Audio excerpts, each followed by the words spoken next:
नमस्कार दोस्तों, आप सभी का हमारे YouTube चैनल राउंड ट्रिक 2.0 में स्वागत है। आज मैं आपके लिए रीजनिंग के इंपॉर्टेंट क्वेश्चन लेकर के आया हूं। सभी प्रश्न महत्वपूर्ण हैं, तो आप ये वीडियो पूरा देखें जिससे कि आपके एग्जाम की तैयारी बहुत अच्छे से हो पाए। चलिए स्टार्ट करते हैं। पहला सवाल है, यहां सवाल में आप देखोगे 1 2 3 संख्या, 1 2 3 संख्या, 1 2 3 संख्या यहां पे भी होनी चाहिए, लेकिन ये क्वेश्चन मार्क दिया गया है, तो यहां क्वेश्चन मार्क की जगह पे क्या आएगा वही आपको बताना है। ठीक है, तो जो रिलेशन आपका यहां लगेगा वही रिलेशन यहां पे, और उसी रिलेशन से संख्या फाइंड हो जाएगी। चलिए 7। अब यहां पे जरूरी क्या है समझना, हमें देखो ये नीचे वाली संख्या फाइंड करनी है ना, नीचे वाली। तो हम यहां पे देखेंगे कि ये नीचे वाली संख्या कैसे आई, ये नीचे वाली संख्या कैसे बनी, उसी तरीके से ये नीचे वाली बनेगी। तो ये जो नीचे वाली संख्या बनी है, ये 7 और 5 का कुछ ना कुछ तो किया है, उसी से बनी है। तो 7 और 5 का क्या करें कि 8 बन जाए। देखिए क्या करना है, अगर मैं ये 7 और ये 5 दोनों को जोड़ देता हूं, प्लस कर दिया, दोनों को मैंने जोड़ दूंगा। 7 और 5 को अगर मैं जोड़ता हूं तो ये कितना हो जाएगा, 12। 12 हो गया। इस 12 में अगर हम 3 से डिवाइड देंगे तो कितनी बार जाएगा डिवाइड, 4 बार। क्लियर है यहां तक, 4 बार डिवाइड जाएगा। लेकिन आप कहोगे सर हमें तो 8 चाहिए, ये तो 4 निकल के आया है। इस 4 का आप 2 गुना कर दो तो आपको 8 मिल जाएगा। अब सेम प्रोसेस आगे इस्तेमाल करना, दोनों को जोड़ दो, 6 और 3 9। जोड़ने के बाद देखो यहां 3 से डिवाइड किया तो यहां भी 3 से डिवाइड करेंगे। 3 त्रिका 9, 4 बार डिवाइड हुआ था, यहां 3 बार हुआ है। जितनी बार डिवाइड हुआ था 2 से मल्टीप्लाई किया, यहां भी हम क्या करेंगे, 2 से मल्टीप्लाई कर देंगे तो 3 दूनी का 6, देखो 6 मिल गया। सेम प्रोसेस आगे इस्तेमाल करना है, दोनों को जोड़िए, 21 और 6 हो जाएगा 27। यहां 3 से डिवाइड किया, यहां 3 से किया तो यहां भी करेंगे, 3 निम 27, 9 बार में कटेगा। यहां 2 से डिवाइड मल्टीप्लाई, यहां 2 से मल्टीप्लाई तो 2 से मल्टीप्लाई यहां भी करेंगे, तो 9 दूनी का कितना हो जाएगा, 18। देखिए किस ऑप्शन में है 18, बी ऑप्शन में। ये आपके सवाल का बिल्कुल सही जवाब है। ठीक है, तो यहां पे कौन सी संख्या आएगी आपकी, 18 आएगी। उम्मीद करूंगा कि सभी को प्रश्न अच्छे से समझ में आ गया। अब देखते हैं अगला प्रश्न। अगला प्रश्न है, इस प्रश्न में आप देखेंगे 3 ट्राइंगल हैं, तीनों ट्राइंगल के अंदर संख्या है और बाहर भी संख्या है। हमें ये वाली संख्या पता लगानी है, यहां पे कौन सी संख्या आएगी। तो चलिए यहां पे पहले रिलेशन बना लीजिए, इसमें जो रिलेशन बनेगा वही इसमें और वही इसमें बनेगा। देखिए क्या हो रहा है प्रश्न में वो समझिए। बड़ी संख्या अंदर है 34, तो मैं अगर ये कहूं कि 3 और 2 से और 1 के कुछ करने के बाद में आप 34 ला सकते हैं, तो 34 तक पहुंचने के लिए आपको स्क्वायर या मल्टीप्लाई या क्यूब करना होगा, तभी बड़ी संख्या तक पहुंचेंगे। चलिए अगर मैं इस 3 का क्यूब करता हूं, इस 3 का अगर मैं क्यूब करता हूं, 3 का मैंने क्यूब कर दिया तो 3 का क्यूब कितना हो जाएगा भैया, 27 हो जाएगा। इस 2 का भी मैंने क्यूब कर दिया, 2 का क्यूब मैंने कर दिया तो 2 का क्यूब कितना हो जाएगा, 8 हो जाएगा। 2 का क्यूब 8 होता है। दोनों को जोड़ देता हूं, ऊपर वाली दोनों संख्या का क्यूब, स्क्वायर नहीं क्यूब, ऊपर वाली दोनों संख्या का मैं क्यूब कर देता हूं और जोड़ देता हूं, तो 27 और 8 को अगर मैं जोड़ूंगा तो ये 35 हो जाएगा। अब इस नीचे वाली संख्या का हमने कुछ नहीं किया है, अब नीचे वाली संख्या को मैं घटा देता हूं तो मुझे देखो 34 मिल जाएगा। यानी कि ऊपर दोनों संख्याओं को क्यूब करके जोड़ना है, नीचे वाली को घटा देना है, तो बीच वाली संख्या मिल जाएगी। वैसे यहां पे करूंगा, इसका भी क्यूब करूंगा, इसका भी क्यूब करूंगा, तो 4 का क्यूब हो जाएगा भैया 64, 1 का क्यूब हो जाएगा 1, दोनों को जोड़ दो, ऊपर वाली दोनों संख्याओं का क्यूब करके जोड़ेंगे तो 64 और 1 65।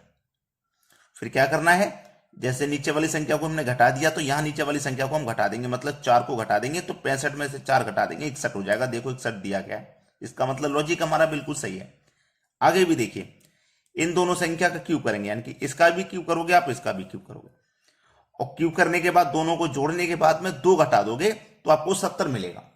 यही तो लॉजिक है भाई, इन दोनों का क्यूब करके जोड़ेंगे, उसमें से नीचे वाली संख्या 2 को घटा देंगे तो आपको 70 मिलेगा। चलिए पहले मैं 4 का क्यूब करता हूं तो 64 हो जाएगा।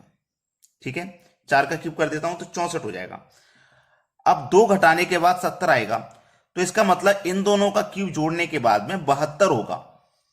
सिंपल सी बात है, इन दोनों का क्यूब जोड़ना है ना, जोड़ने के बाद 4 को घटा दिया तो 65, यानी कि दोनों को जोड़ के हमारा 65 हुआ होगा, तभी तो 4 घटाने के बाद में 61। अब दोनों को जोड़ के मेरा 72 होना चाहिए, तभी तो 2 घटाने के बाद 70 आएगा। दोनों को जोड़ के 72। अब मैं यहां पे 64 में कितना जोड़ूं कि 72 हो जाए। आप कहोगे सर 8 जोड़ दो, 8 जोड़ दो, 8 मतलब 2 का क्यूब, तो 2 का क्यूब तो 8 होता है, तो मैं 2 का क्यूब कर लेता हूं, यहां 8 हो जाएगा। 64 और 8 72, 72 में से माइनस कर देंगे 2, तब आपका मिलेगा 70। तो इसका मतलब यहाँ पे कौन सी संख्या आएगी? 2 आ जाएगी। मतलब बी ऑप्शन हो जाएगा प्रश्न का बिल्कुल सही जवाब। सभी को समझ में आ गया? अब देखेंगे अगला प्रश्न। अगला प्रश्न है, इस आकृति में बताना है कितने त्रिभुज हैं। ठीक है, कितने त्रिभुज हैं इस आकृति में ये बताना है। तो आपको सबसे आसान तरीका मालूम होगा, 1 2 3 4, 4 त्रिभुज है ना, 4 का 2 गुना कर दो 8, मतलब इसमें 8 त्रिभुज हो जाएंगे। कैसे हो जाएंगे 8 वो मैं आपको बताता हूं। चलिए एक छोटी आकृति पहले मैं अलग बना लेता हूं। ठीक है, ये वाली छोटी आकृति मैंने अलग बना ली, बिल्कुल ऐसी ही आकृति है ये वाली देखो बिल्कुल ऐसी है। तो 1 2 3 4, 4 तो ये छोटे छोटे हो गए, 1 2 3 4, 4 छोटे छोटे 4 होते हैं बड़े बड़े, यानी कि ये तो सिंगल सिंगल है, 4 बनते हैं 2 2 को मिला के। जैसे मैं इन दोनों को मिलाऊंगा देखो ऐसे करके तो 1 बन जाएगा, और इन दोनों को मिलाऊंगा इस तरफ तो 1 ये बन जाएगा, 2 बन गए ना। इन दोनों को मिलाया है इन दोनों को, अब इन दोनों को मिलाएंगे, ऐसे करके 1 मिलाएंगे और ऐसे करके 1 मिलाएंगे, तो 4 2 2 मिला करके बनते हैं 4 सिंगल सिंगल, इस तरीके से इसमें 8 होते हैं। तो देखो 8 इसमें बनेंगे तो 8 ही इसमें बनेंगे, और यह आकृति भी ऐसी है तो 8 ही इसमें और 8 ही इसमें। 8 और 8 16, 8 24, 8 32, तो 32 तो यहां तक हो चुके, लेकिन अभी आगे और भी हैं।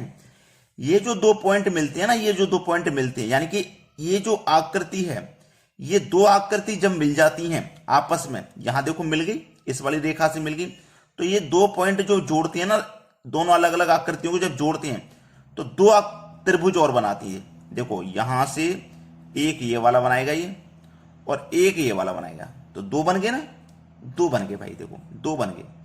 और देखो ये वाला पॉइंट और ये वाला पॉइंट मिलकर के 2 बनाएगा, ऐसे करके 1 बन गया और ऐसे करके 1 बन गया, 2 ये बनाएगा। ठीक है, और देखो ये वाली आकृति है ना, ये दोनों जुड़ रही हैं यहाँ पे, तो 2 ये वाले पॉइंट बनाएंगे, ऐसे करके 1 और ऐसे करके 1, 2 इसने बना दिए, 2 बना दिए। अभी देखो इसमें और त्रिभुज बन रहे हैं क्या, वो देखना है। अभी इसमें और त्रिभुज बन रहे हैं, कौन से बन रहे हैं वो देखिए। यहां से देखना, ये वाला 1, ये वाला 1 बन रहा है, नजर आ गई सामने, 1 ये हो गया है ना, 1 ये वाला, 1 इस वाले होने के बाद में 1 ये वाला है, देखो ये वाला बड़ा वाला ये है, तो 2 इसमें और बन रहे हैं। अब जोड़ो कितने हो गए, 32 के बाद 2 34, 36, 38, 40, इस आकृति में 40 त्रिभुज हैं। ये आपका आंसर हो जाएगा, है ना, सी ऑप्शन बिल्कुल सही जवाब है। तो आप याद रखना, ऐसी आकृति कभी भी मिले तो ये जो 2 पॉइंट जोड़ते हैं ना आकृति को, ये 2 त्रिभुज और बनाते हैं। ठीक है, चलिए अब देखते हैं अगला सवाल। अगला प्रश्न है, वह आकृति चुनिए जो गहना, सोना और चांदी के बीच संबंधों को दर्शाता है। चलिए अब यहां पे मैं गहने की बात करूं तो कुछ गहने सोने के भी होते हैं और कुछ गहने चांदी के भी होते हैं। ठीक है, आर्टिफिशियल भी होते हैं, यानी कि गहने अलग अलग टाइप के होते हैं। तो सबसे पहले मुझे जो आकृति बनानी होगी वो गहने की, ये मैंने बना लिया गहना। अब जो गहना है वो सोने के भी होते हैं चांदी के, लेकिन मैं इनको एक साथ नहीं ले सकता। ऐसा नहीं कर सकता कि बहुत से बच्चे सोचेंगे कि ये गहने का ले लिया, भाई गहने में ही सोना आता है और गहने में ही चांदी आता है, ऐसे नहीं ले सकते। तो सोने के अंदर चांदी कैसे आ जाएगा, ये गलत हो जाएगा, ऐसा नहीं बनाना। ये गहना हो गया, कुछ गहने चांदी के भी होते हैं और कुछ गहने सोने के भी होते हैं। तो इस तरीके से आप बनाओगे, जो कि पहला ऑप्शन है। ये बीच वाला गहने का हो गया। अब कुछ गहने चांदी के हैं और कुछ गहने सोने के हैं, लेकिन सोना और चांदी अलग अलग है, देखो ये आपस में नहीं मिल रहा। तो इस तरीके से बनाइएगा। अब देखेंगे अगला प्रश्न। अगला प्रश्न है, देखिए इस आकृति में भी आपको यही बताना है कि कितने त्रिभुज हैं। ठीक है, यही बताना है। तो चलिए इस तरीके की आकृति हमने अभी अभी सॉल्व की है। 1 2 3 4, 4 का मतलब इसमें 8 हो जाएंगे। और ऐसी आकृति नीचे है 1 2 3 4, 4 का मतलब 8। और 2 पॉइंट इस आकृति को जोड़ रहे हैं, 2 पॉइंट इस आकृति को जोड़ रहे हैं, तो 2 और बनेंगे इन पॉइंटों से। एक ये बनेगा और एक ये बनेगा, 2 और बन गए, है ना। तो 8 और 8 16, 16 में 2 और बन देंगे तो 18, है ना, 18 बन गए यहां तक। अब देखो एक त्रिभुज ये है छोटा वाला, एक ये हो गया और एक ये हो गया 2, और दोनों को मिला के एक ये बनेगा। भाई एक छोटा ये 2 हो गए ना, और इन दोनों त्रिभुजों को मिला करके एक और बनेगा। तो इस तरीके की आकृति में टोटल 3 त्रिभुज बनते हैं, 3 ही इधर बनेंगे।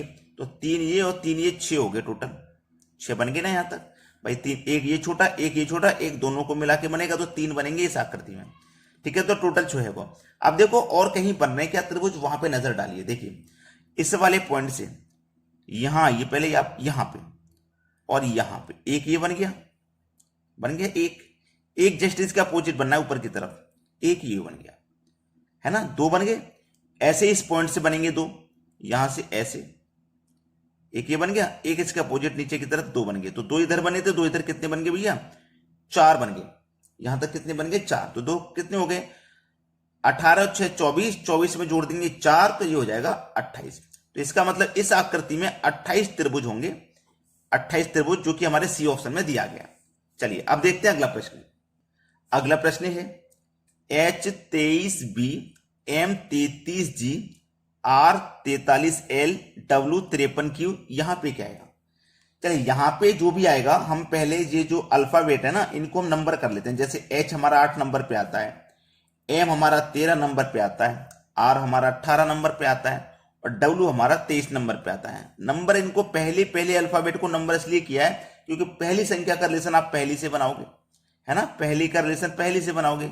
चलिए 8 से 13 हो गया, तो 8 में आपने 5 जोड़ा तभी तो 13 हुआ। 13 से 18 हो गया, 13 में भी आपने 5 जोड़ा तो 18 हो गया। 18 से 23 हो गया, 18 में आपने 5 जोड़ा तो 23। अब यहां पे भी आप 5 जोड़ोगे तो ये पहली संख्या मिल जाएगी। तो 23 में जोड़ेंगे 5, 23 में 5 जोड़ोगे तो कितना हो जाएगा, 23 में 5 जोड़ोगे तो ये 28 हो जाएगा। 28, भाई अल्फाबेट तो 26 होते हैं, हो कितना आ गया हमारा 28। तो 26 से 28, 26 पे तो अल्फाबेट खत्म हो जाते हैं, तो 26 से कितना आ गया, 2 आ गया। तो ये शुरू से अल्फाबेट चालू हो जाएगा, 1 और 2, 2 आ गए ना, तो 2 नंबर पे बी आता है।